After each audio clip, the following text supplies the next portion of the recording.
je vais te raconter l'histoire que beaucoup de gens ne connaissent pas. En fait, l'histoire du marimba, c'est ceci. Adama, sur un piano ordinaire, normal, sur un piano ordinaire, il faisait du mbalak déjà. C'est-à-dire qu'il rythmait ça à sa manière.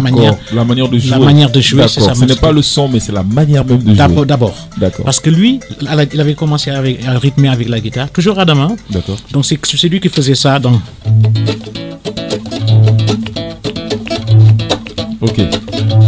Ça, c'était à la guitare déjà. Et nous, on a copié ça. Moi, j'ai copié ça de lui. Ensuite, il a transposé ça sur le piano. Maintenant, chaque fois qu'on jouait, si tu veux, donc c'était sa manière de jouer à lui. Donc, avant que le son du marimba n'en arrive. Parce qu'en fait, il y a le jour où Touré Kunda est venu jouer ici au stade Demba Diop avec Youssou Ndour.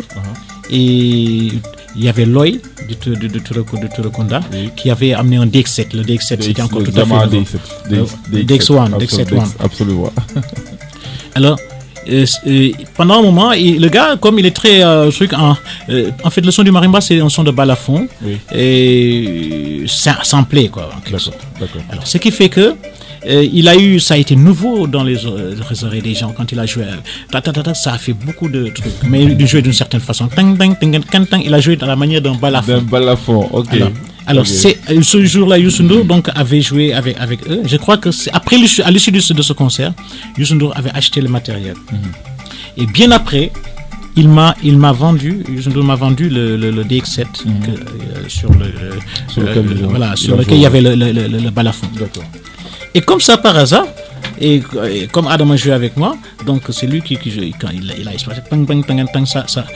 C'était magnifique, le son du balafon, avec la manière dont... C'est comme ça qu'est né, si tu veux, le marimba. Et comme on ne pouvait pas donner un nom au style de ce jeu-là.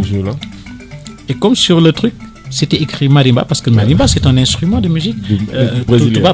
Absolument. Et c'est ça qui était... Lui, il avait un instrument, enfin, c'était pas lui, c'était un son d'usine. D'accord.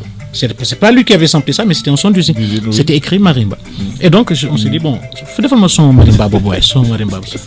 Et c'est comme ça qu'est né le son du marimba. Donc, le son a été, si tu veux, après par la suite copié par des artistes. Et Habib a joué dans le même style qu'Adama, donc sans jouer avec le même son, mais si tu veux d'une certaine manière. Bon, et Tafa aussi, comme qui le connaît, il est très rythmé, c'était un batteur auparavant. Il a eu Aoun aussi avec le Rek Bodian et tout ça. Mais avant ça, il y avait Wendelu de Youssou Ndour. C'est Habib qui avait joué le Wendelu, mais avec un son autre, qui est différent du marimba. D'accord. C'était un son autre, c'était pas le son du... Mais avec la rythmique. Avec la rythmique de Adama. Voilà.